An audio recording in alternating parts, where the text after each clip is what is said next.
여러분들이 오늘 이 이야기를 모르시는 분들 거의 없으실 것 같아요. 그렇죠? 이 이야기는 주일학교 때는 한두 번 꼭 이렇게 듣게 되는 거고, 아마 이게 어른 예배를 들으시면서도 한 번 꼭 이렇게 듣게 되는데, 이 지붕을 뚫고 이 들것에 사람을 데리고 와서 그 사람 중풍병자, 이제 패럴라이즈 된 움직일 수 없는 사람이기 때문에 그 사람을 데리고 와서 사람들이 꽉 차여져 있으니까 예수님에게 갈 수 없었기 때문에 지붕을 뚫어서라도 내가 이 사람을 내려서, 내 친구를 내려서 이 사람이 꼭 예수님의 터치함을 받아서 나았으면 좋겠다라는 그래서 또 낫게 되어지는, 우리가 너무나 잘 아는 그런 이야기입니다. 그래서 아마 주일학교 때 여러분들이 색칠 공부도 한번 해봤을 것 같고요. 여러분들이 성경 공부도 이 본문을 한번 해보신 것 같고 다들 경험한 것 같습니다. 근데 이게 죄송한데 이거 아이들 계속 앉아 있고 따로 괜찮나요? 예. 예, 제가 너무 아이들한테 힘들 것 같아서 이렇게 미안한 마음도 드는데 또 두 마리 토끼를 잡으려면 한 마리도 못 잡게 되니까 그냥 준비한 대로 여러분들에게 나누도록 하겠습니다. 먼저 1절을 보면은요. 수일 후에 예수께서 가버나움에 가셨습니다. 우리가 어디서 예수님께서 말씀을 전하는지 볼 수가 있죠. 가버나움은 예수님의 제2의 고향처럼 그리고 예수님이 굉장히 많이 사역을 하셨던, 또 오랫동안 머무르셨던, 또 피하셨던 그런 곳이기도 합니다. 여기에서 아마 예수님의 집은 아닌 것 같아요. 누군가의 집에서, 시몬의 집일 수도 있고 그 집에서 말씀을 예수님께서 진리를 가리키시는데 이 소문을 듣고 사람들이 온 겁니다. 여러분들이 이 전 구절을 보면 예수님이 몸을 피하셨는데도 사람들이 예수님 어딨냐고, 예수님 찾아야 된다고, 아픈 사람, 귀신 들린 사람, 말씀을 듣고 싶은 사람들이 막 모이기 시작했습니다. 근데 예수님이 나타나시니까 얼마나 소문이 빨리 퍼졌겠어요. 가버나움에 계신데, 그래서 가버나움에 다 모이기 시작했습니다.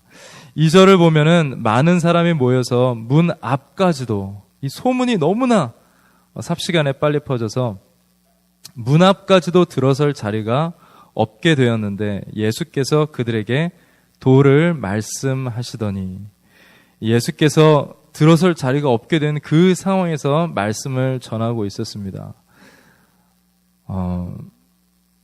많은 사람들이 모여서 이렇게 들어설 자리가 없는, 너무나 교회적인 분위기로서는 너무나 좋은 분위기죠. 그렇지만 아픈 사람에게는 이게 갈 수가 없으니까 너무나 안타까운 상황이 될 수밖에 없는 거죠. 한국의 교회, 큰 교회 한번 방문하게 되었는데 이제 젊은 사람들이, 그리고 또 많은 큰 교회에 있었던 사람들이 그 교회로 옮겨간다. 그리고 저는 또 집 앞에 그 교회가 있어서 그냥 걸어서 이렇게 가게 됐습니다. 시차가 있으니까 여유롭게 커피숍에 들려서 묵상도 하고 괜히 와이파이도 쓸 겸 한국에서 그렇게 있다가 한 15분, 20분 일찍 그냥 여유롭게 도착한다고 이제 갔어요. 사람들이 벌써 굉장히 많은 사람들이 줄지어서 들어가고 있더라고요. 그래서 저도 거기에 껴서 줄지어서 들어가서 중간 정도의 자리를 앉았습니다. 한 20분 정도 일찍 오니까 중간 정도 앉을 수 있구나. 정말 많은 사람들이 있구나. 이제 찬양이 끝나고 목사님이 나오셔야 되는데 화면으로 나오시는 거예요. 그래서 왜 예수님이 목사님이 왜 화면으로 나오시나 알고 보니까 메인 본당은 이미 다 40분 전에 채워졌고 저는 그 큰 옆에 강당에서, 그것도 중간에 20분 전에 가가지고 거기 앉은 거예요. 사람들이 굉장히 많았다는 거죠.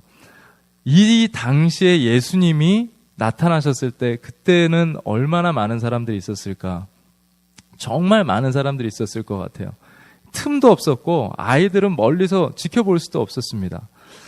그런데 여기에 사실 가장 불쌍한 사람은 몸이 아픈, 장애가 있는, 그래서 주위에 이게 다 둘러싸여 서 한마디로 콘서트 티켓 가고 싶은데 티켓은 매진돼서 안표라도 사려고 그러는데 안표마저도 전혀 구할 수 없는 그런 상황이 돼버린 거예요.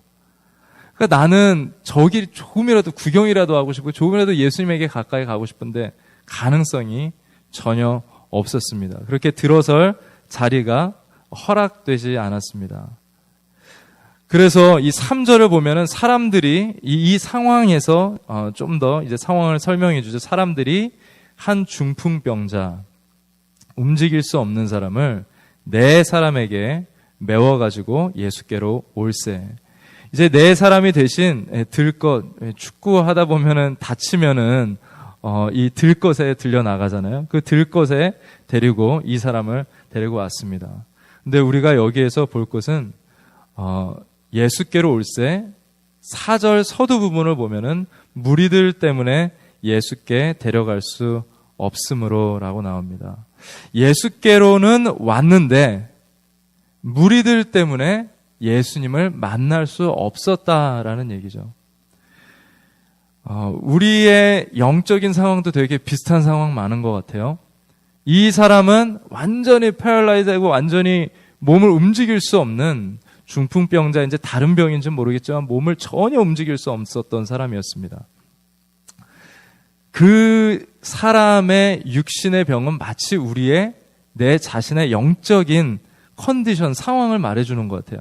나는 정말 주님 앞에 이렇게 못 움직이는 사람 아닌가. 내가 주님 앞에 나가고 싶은데 마치 어떻게 나아가야 될지도 모르고 내가 영적으로 기도를 해도 이렇게 마비된 것 같고 말씀을 더 깊이 보고 싶어도 내 생각과 영혼이 마비된 것 같고 그래서 마치 나가고 싶어도 나아갈 수 없는 내 상황이 너무나 안타까운 거예요. 항상 나가고 싶고 주일날에 교회를 오고 저녁에 기도를 하고 어려운 일 있으면 기도를 하고 어떤 그 영적인 것을 통해서 하나님과 씨름하려는 그런 마음은 있는데 막상 은혜의 자리로 나가려고 그러면 이 사람의 상황과 내 영혼의 상태가 너무나 비슷한 거예요. 그리고 월요일부터 주일까지 우리의 삶을 살아가는 것을 보면은 정말 이 주에 무언가 둘러싸여서 그 은혜의 자리에서는 뭔가 둘러싸여서 내가 뭔가 뚫고 들어가려고 해도 그 뚫고 들어갈 수 있을 그 힘도 없고 나를 도와주는 사람이 있어도 못 들어가는 것 같고 그래서 나의 상황, 정말 월요일부터 주일까지 우리가 삶을 살면서 내가 은혜로 가고 싶은데 무언가 항상 나를 막고 있고 나는 항상 이 자리에 주일날에 와서 앉아 있는데 더 이상 들어갈 수는 없고 내 마음은 저 안에, 저 깊은 곳에 목사님이 영성을 추구하라는 그 영적인 것을 맛보고 싶은데 정말 항상 수박 겉핥기식으로 신앙생활하는 것 같아서 이 공허함이 주일에 성도들을 만나고 예배를 드리면서도 이 공허함이 끝나지 않을 때가 있습니다. 계속 마비된 상태에서 내 영성은 왜 이럴까라고 할 때가 있습니다.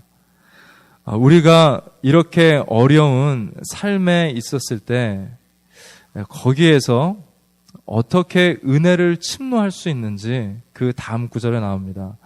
4절을 계속해서 연결해서 보면 무리들 때문에 예수께로 갈 수는 없었지만 그 계신 곳에 지붕을 뜯어 구멍을 내고 중풍병자의 누운 상을 달아 내리니 사람들은 이런 생각을 하게 됐어요. 길이 전혀 보이지 않았는데 길이 지붕에 있었다는 것은 아무도 생각하지 못한 거예요. 그렇죠? 거기 꽉 채워져 있었던 사람, 이미 나보다 건강해서 먼저 왔었던 사람, 이미 더 말씀을 더 잘 알고 있는 사람 같고 신앙생활 오래 한 건강한 사람들이 예수님 주위에 다 둘러싸여 있는 거예요. 근데 나는 움직일 수도 없는 사람으로서 내 힘으로 갈 수도 없고 나를 들어줘서 내가 정말 은혜를 향해서 갈 수 있는 길은 어딘가? 나처럼 영적으로 좀 시작하는 단계, 무제한 단계, 부족하다고 생각하는 그 단계에서 내가 갈 수 있는 길은 어디인가? 그런데 이 사람 생각인지 아니면 주위에 있는 사람의 생각일 수도 있겠죠. 중요한 것은 누구의 생각이냐가 아니라 이 사람이 갈 수 있도록 지붕에서 길을 찾아냈다라는 거예요. 오히려 다른 사람, 건강한 사람이 그 길을 찾았었어야 됐는데 이 힘이 약한, 건강이 없는, 그걸 생각할 수 없는 사람이 지붕에 뚫어서 길을 내보자라고 한 거죠. 우리의 환경은 항상 막혀 있습니다. 이것은 이스라엘 사람들이 홍해를 건널 때도 마찬가지예요. 여기에 대해서 시편 기자가 몇백 년 후에 거의 몇백 년이 지나고 나서, 한 500년이 지나고 나서 이 시편의 그 옛날 500년 전의 이야기를 기록하면서 시편에 이런 구절이 있습니다. 시편 77편 19절에 주의 길이 바다에 있었고, 그러니까 홍해 앞에 섰을 때 뒤에는 이집트 사람, 앞에는 홍해 바다, 길이 전혀 보이지 않죠. 길이 보이지 않지만 길이 어디 있었어요? 바다 속에 있었다는 것은 아무도 생각할 수 없었던 겁니다. 하나님의 은혜를 침노하는 사람, 하나님을 의지하는 사람, 계속 걸어가는 사람, 내가 무지해, 나는 부족해, 나는 몸을 움직일 수 없어. 그 사람은 계속 나만 변명하고 있으면 그 자리에 있을 수밖에 없습니다. 하지만 나를 들어주는 사람, 나의 공동체, 나의 교회 함께하는 사람, 나의 기도를 옆에서 같이 기도해주는 사람, 그 사람과 힘을 얻어서 내 앞에는 길이 전혀 보이지 않지만 이 교회의 지붕을 뚫으면 내가 그 안으로 들어갈 수 있겠구나. 길을 찾아낸 거예요. 월요일부터 주일까지 여러분들에게 길을 누구나 쉽게 주는 사람은 아무도 없습니다. 여러분들 드라마가 여러분들의 길을 막을 때가 있죠. 그리고 어떠한 재밌는 일들이 여러분들의 길을 막을 때가 있죠. 또한 여러분들의 자녀일이 여러분들의 길을 막을 때가 있죠. 그리고 여러분들의 직장 생활이 여러분들의 길을 막을 때가 있죠. 하나님의 은혜로 나아가고 싶어도 안 나갈 이유는, 타당한 이유는 너무나 많습니다. 그렇죠? 하지만 하나님께서는 일부러 그것을 사람들 쫙 홍해처럼 가르게 하시고 그쪽으로 들어오게 하시지 않으세요. 하나님께서는 그 은혜를 더 값지게 만들기 위해서 이 은혜를 어떻게 이 사람이 생각하나 아시면서 우리에게 그냥 놔두실 때가 있습니다. 너 저녁에 그거 안 보면서까지 기도할 만큼 기도를 너 가치 있게 생각해? 그렇게 하나님께서는 놔두시는 거예요. 여러분들의 넷플릭스 어카운트 그냥 지우시는 하나님이 아니십니다. 여러분들 유튜브라든지 여러분들 어디 어카운트를 그냥 해킹당하게 하셔가지고 그걸 없애시는 하나님이 아니고, 여러분들 TV가 어느 날 고장나고 컴퓨터가 고장나서 여러분들 이제 기도해야지 그렇게 만드시는 하나님은 절대 아니세요. 여러분들이 자원해서 여러분들이 이것을, 이 가치 있는 거지만 내가 이거 지우겠어, 이거 나한테 필요한 것처럼 보이지만 나에겐 기도가 더 필요해. 여러분들 은혜는 공짜입니다. 여러분들이 나가서 받는, 이 사람이 나중에 치유되는 것은 우리가 다 읽어서 알지만 치유는 이 사람이 무슨 돈 내고 한 것이 절대 아니에요. 이 사람이 성경 말씀을 통독했기 때문에 이 사람이 치유받았던 것이 아닙니다. 예수님에 대해서 잘 알았기 때문에 치유받았던 것이 아니에요. 이 사람이 어떤 영적인 컨디션을 가져서 조건이 있어서 은혜를 받은 것이 아니라 무조건적인 사랑으로서 그저 하나님의 능력 속에서 그냥 100% 은혜, 공짜, 주님께서 부어주시는, 마치 인간인 우리들도 자녀를 위해서 다 주고 싶어하는, 근데 사랑이신 하나님께서 우리를 위해서 얼마나 많이 주시고 싶으시겠어요. 인간의 몸으로 이 땅에 오셔서 또 만날 수 있는, 다 하나님이 셋업해 놓은 거잖아요. 하지만 이 은혜는 공짜이지만 은혜를 가치 있게 생각하면서 나아가는 데까지는 예수님께서 너희가 이것을 지붕을 뚫는지 안 뚫는지 한번 보자. 너희가 이 시간에 기도를 하는지 안 하는지, 그 기도를 어떻게 가치 있게 생각하는지 안 하는지 한번 보자. 그 가치, 은혜의 가치를 생각하게 하기까지는 하나님은 그냥 열어줄 수가 없어요. 그러면은 은혜의 가치가 떨어지기 때문에. 은혜는 공짜이지만 이것은 프라이스레스한 것이지 이것은 그냥 공짜인 은혜가 아닙니다. 그 값진 것을 여러분들이 갖기 위해서 은혜를 침노할 수 있는 여러분들 되길 바랍니다. 은혜를 침노할 때 한번 해야지, 내가 기도해야지, 내가 이번에 통독해야지, 이번 연말을 내가 그냥 분주하게 그냥 크리스마스 시즌 되는 것이 아니라 영적인, 정말 주님이 나를 찾아오신, 그리고 내가 주님을 찾아가는 동방박사들과 같은 그런 영적인 영성을 내가 가져야지 하면서 나아갔을 때 은혜의 길이 보이기 시작하고 은혜를 침노할 수 있게 되어집니다. 성경에서도 삭개오도 키가 난쟁이라서 볼 수가 없었습니다. 예수님의 소문이 이때도 또 퍼졌기 때문에. 하지만 옆에 있는 나무에 올라가죠. 바로 은혜를 침노했을 때 삭개오야 라고 하면서 예수님이 내가 오늘 너희 집에서 머물러야겠다라고 하면서 선택받는 그 은혜를 침노하는 것을 볼 수가 있습니다. 목사님도 바디메오 말씀해 주시지만 눈이 안 보인다고 나는 볼 수 없어요. 그냥 계속 가만히 있어요. 그러면 목소리로 주님, 다윗의 자손이요. 그냥 지나치지 마소서. 그 기도를 목으로 했기 때문에 예수님을 만날 수 있었죠. 혈류병 여인이 항상 12년 동안 건강이 안 좋았기 때문에 그냥 포기했나요? 사람들 너무 많다. 저 남자들의 휩싸여서 예수님 바쁜 길 가고 계신데 내가 왜 예수님 방해하겠어? 그랬나요? 옷자락만 그럼 내가 만지겠다라고 하는 그런 은혜를 사모하는 모습을 보여줬을 때 그런 사람마다 그 은혜를 안 경험한 사람은 한 사람도 없습니다. 하나님께서 오늘 여러분들에게 내일부터 장애물은 시작되고 장애물은 똑같이 보일 거예요. 여전히 기도를 막는 장애물은 있을 것입니다. 여러분, 이 지붕을 뚫는 것처럼 길이 있었구나. 내가 기도할 수 있었구나. 내가 말씀 볼 수 있었구나. 내가 이렇게 깊이 말씀을 묵상할 수 있었구나. 내가 말씀 공부할 수 있었구나. 그러한 은혜의 길이 여러분들에게도 열리게 될 줄 믿습니다. 5절을 보면 예수께서 그들의 믿음을 보시고 중풍병자에게 이르시되 작은 자야 내 죄사함을 받았느니라 하시니 정말 그 은혜의 길을 딱 뚫고 이제 지붕을 뚫어서 사람을 내린 거예요. 근데 이제 예수님께서 그 믿음을 보신 거죠. 그 은혜를 찾아오는 그 믿음, 기도하기 위해서 말씀 보기 위해서 은혜를 침노하는 그 믿음을 보시는 것과 같이 믿음을 보셨습니다. 그리고 나서 어떻게 보면 굉장히 생뚱맞은 한마디를 예수님께서 던져주십니다. 너가 죄사함 받았다. 너 죄사함 받았어. 아니 지금 저 걸으려고 이 마비된 손 움직이고 싶어서 내 다리에 힘을 낼 수가 없는데 이 다리가 걷고 싶어서 여기에 이렇게 힘들게 지붕 뚫어서 왔습니다. 그런데 그 사람 속으로는 그러죠. 이거 죄사함 받았다라는 말이 이게 끝인가? 너무 좀 그렇다. 좀 그렇겠죠.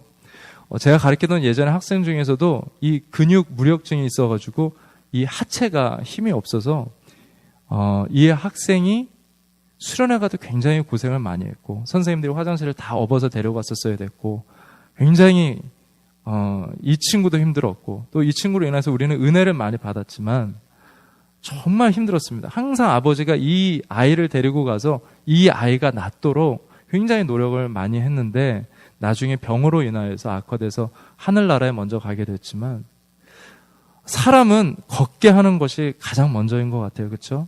내가 몸이 아플 때 그리고 내가 힘들 때 어떠한 일이 있을 때 직장에 어떠한 어려움이 생겼을 때 하나님 저 이거 낫고 싶어요. 이것 때문에 우리는 주님 앞에 나아갑니다. 이것 때문에 찾고 두드립니다 하면서 주님 앞에 나아가죠.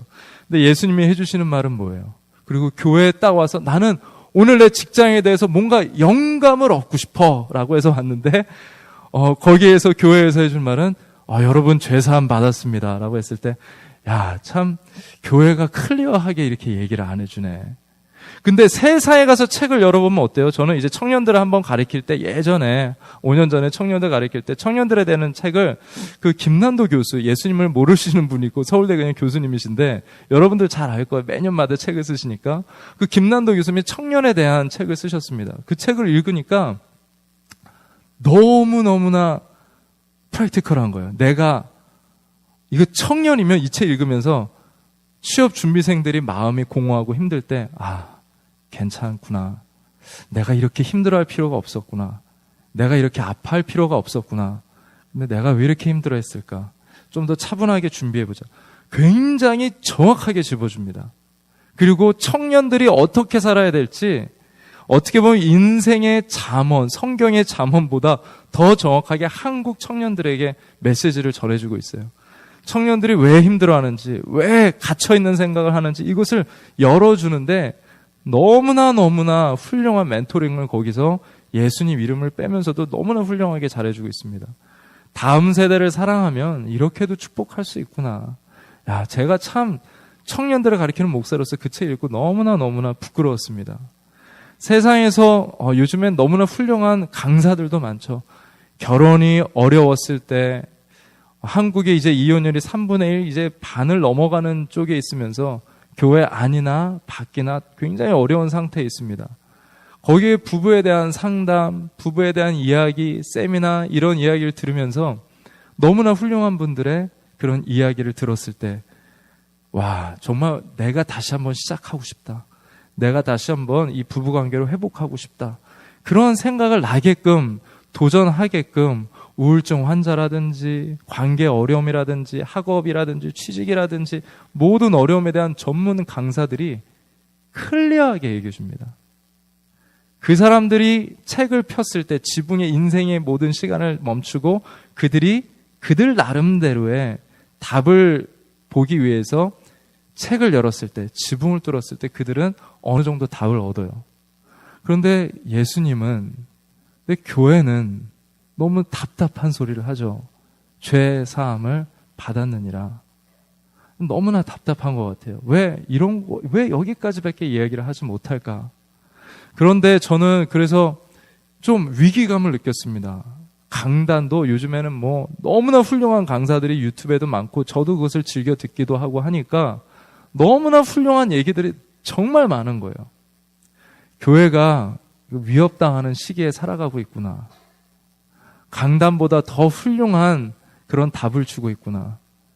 그런데 시간이 지나면서 그런 모든 이야기 들었던 것들은 어쩌면 들으면 정말 유익될 수도 있지만 또 못 들어도 내가 바르게 또 살면 살아갈 수 있는 그 정도의 메시지인 것 같아요. 들었을 때는 한 일주일 정도는 흥분하면서 듣게 되지만 결국 영원한 말씀을 비교도 할 수 없을 만큼 작다는 것을 깨닫게 됐습니다. 근데 이 정말 죄삼이라는 거 어쩌면은요 여러분들이 이혼에 정말 위기에 처했는데 그런 세미나도 듣는 것도 도움은 됩니다. 하지만 그 근본의 문제의 뿌리를 추락해서 내려가다 보면 그 문제는 어디에 있어요?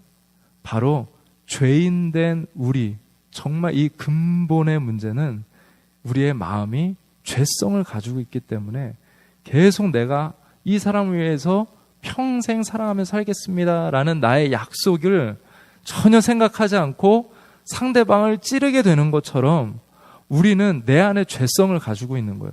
그거를 없애지 않고서 계속해서 그냥 표면적인 것을 면도만 해준다고 수염이 자라는 것이 멈추지가 않고요. 잔디를 자른다고 잔디가 멈추진 않습니다. 그 근본을 없앨 수 있는 것이 필요한 것이죠. 정말 우리의 죄성은 부부관계에서도 친구관계에서도 직장에서도 사회생활에서도 교회 안에서도 나올 수밖에 없습니다. 하지만 정말 근본의 문제는 죄사함 받았다. 용서함 받았다. 정말 주님이 주시는 것은 이게 요즘 세미나에 갖다 대면 오늘 나에게 이게 뭘 줄 수 있어? 날 걷게 해주는 거야? 날 도와주는 거야? 아무것도 아닌 것 같지만 정말 죄 사함이라는 것은 우리에게 너무나 중요한 것입니다. 여러분들이 교회에 있으면서 이 죄 사함에 대한 확신이 있길 바라고요. 죄 사함을 위해서 여러분들이 수척을 하시길 바라고요. 그리고 그것은 가치 있는 고민이고요. 가치 있는 수척을입니다. 여러분들의 마음에서 계속 그 죄 사함, 그 죄 사함이 됐을 때 저는 한 사람이 교회에서 진정 회개된다면 교회는 프로그램으로 변화되는 것이 아니라 그 회개한 한 사람의 봉사하는 모습, 한 사람이 말씀 보는 모습, 한 사람이 기도하는 모습으로 정말 교회는 영적인 영향력이 그 안에서 시작된다고 믿습니다. 여러분들 자신이 죄 사함 받은 한 사람이 됐었을 때 여러분들 먼저 자신이 움직일 수 있고 여러분들 가정이 움직일 수 있고 여러분들의 이웃이 움직일 수가 있고 여러분들이 섬기는 만나는 모든 사람들이 움직이게 되고 하나님의 은혜를 경험하게 되는 줄 믿습니다. 그래서 교회가 세속화되는 것이 아니라 그래서 세상 뒤에 줄 서는 것이 아니라 여러분들이 죄에 대해서 말할 수 있는 교회, 죄에 대해서 생각할 수 있는 교회가 되기를 바랍니다. 이제 마치 이걸 드라마를 본다면 여기서 죄사함 받았다라고 했었을 때 그것은 카메라가 이렇게 좀 돌려지면서 종교인들한테 포커스를 맞춥니다. 거기에 서기관들이 있었었는데 율법에 대해서 너무 잘하는 사람들이었어요. 그 사람들이 6절 7절에 이렇게 얘기합니다. 어떤 서기관들이 거기에 앉아서 마음에 생각하기를 이 사람이 예수가 어찌 이렇게 말하는가 신성 모독이로다. 하나님의 이름을 욕하고 있는 거다. 오직 하나님 한 분 외에는 누가 능히 죄를 사하겠는가. 맞는 말이죠. 틀린 말이 아닙니다. 하나님 한 분만이 용서할 수 있어요. 근데 어떻게 용서할 수 있어요? 여러분들이 옛날 이 시대에 살고 있으면 줄을 서야 됩니다. 어떻게 서야 되냐면은 지금 이 시즌이 딱 적당한 시즌인데 블랙 프라이데이 때 여러분들 쇼핑하기 위해서 줄을 서는 것처럼 요즘에는 인터넷 쇼핑 때문에 줄이 많이 줄었지만 제가 한 5년 전인가 8년 전인가 어느 학생이 이러더라고요. 어디 몰에 가가지고 신발 사러 줄을 섰는데 1시간 줄 서가지고 들어갔다고. 1시간 쓴 거 아까워서라도 사야죠. 뭐라도. 작아도 신발 작아도 사야죠. 하나 사기 위해서 1시간 줄 선 것처럼 이 사람들은 짐승을 데리고 오거나 아니면은 이 점도 없는 짐승을 사기 위해서 줄을 길게 섰어야 됐어요. 줄을 서서 들어가야 됐고 짐승을 잡아야 됐고 그 짐승을 또 계속 가지고 있다가 제사장에다 가져다 주면 그 짐승을 또 제사장이 어떤 부분에서는 자신이 그것을 각을 뜨면서 가죽을 벗기면서 피를 쏟으면서 흔들면서 위아래로 양옆으로 또 태우면서 그것을 또 부분적으로 나누면서 또 나눈 것을 버릴 것은 버리고 또 제사장에게 드려야 될 것은 드리고 또 제단에다 태워야 될 것은 태우고 굉장히 복잡한 이 예배의 죄 사함 받기 위해선 이 모든 과정이 있었어야 됐습니다. 그리고 이 모든 것을 멀리서부터 와서 이것을 예루살렘에서 성전에서 드리면서 하나님 나의 죄를 주님의 은혜로 자비로 용서해 주시옵소서. 이 모든 걸 끝냈지만 용서를 해주시는 것은 누구예요? 하나님 한 분이셨습니다. 하나님 한 분만이 이 모든 것을 끝내놓고선 되냐 안 되냐는 하나님에게 달려 있었던 거예요. 이걸 너무나 잘하는 사람이 종교인들, 서기관들. 그러니 네가 죄 용서함 받았다. 이 사람이 뭘 가져왔길래, 뭘 했길래 이 사람이 용서함 받을 수 있으며 율법적으로도 틀리고 예수 당신이 말하는 것은 율법적으로 틀릴 뿐만이 아니라 그렇게 당신이 죄를 용서한다고 말하는 것을 당신은 지금 하나님과 동등시하고 있는 것이다. 당신의 권세가 지금 가르치는 것이 마가복음 1장에서 이 전장에서 사람들이 막 권세가 뛰어나다고 그러거든요. 당신이 그렇게 인기 많고 권세 있는 것처럼 보인다고 해서 당신의 권세가 하나님과 같아? 라고 마음에 그런 마음을 품으면서 그 이야기를 들은 거예요.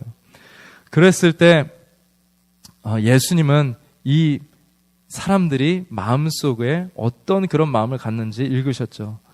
그러면서 8절에 예수님이 이렇게 말씀하십니다. 그들이 속으로 이렇게 생각하시는 줄을 예수께서 곧 그 중심에 아셨고 이르시되 어찌하여 이것을 마음에 이렇게 악하게 생각하느냐. 중풍병자에게 내 죄사함을 받았느니라 하는 말과 일어나 내 상을 가지고 걸어라 하는 말 중에 어느 것이 쉽겠느냐. 여러분들도 한번 들어보시기 바랍니다. 그리고 맞춰보시기 바랍니다. 어느 것이 더 쉬울 것 같아요? 죄를 사해주고 예수가 죄를 사해주는 것과 하나님만 할 수 있는 건데, 그렇죠? 할 수 없는 거죠. 그리고 완전히 마비된 상태에서 온 사람이 있습니다. 사람들과 네 사람에게 들것에 실려서 그 사람을 일어나서 가게 하는 것과 뭐가 더 쉬울 것 같아요? 예수님이 그 마음에 품는 것을 보시면서 이런 질문을 던진 거예요. 뭐가 더 쉬울까 그러면은? 하나는 하나님만 할 수 있는 것이고 두 번째 이 사람을 일으키는 것은 사람이 할 수 없는 일이고 결국 같은 거죠. 하나님만이 하실 수 있는 것. 죄사함도 하나님만이 하실 수 있고 완전히 뻣뻣하게 굳어있는 사람을 살리는 것도 하나님만이 하실 수 있는 것이고 그러시면서 예수님께서 이 중풍병자에게 죄사함을 받았느니라.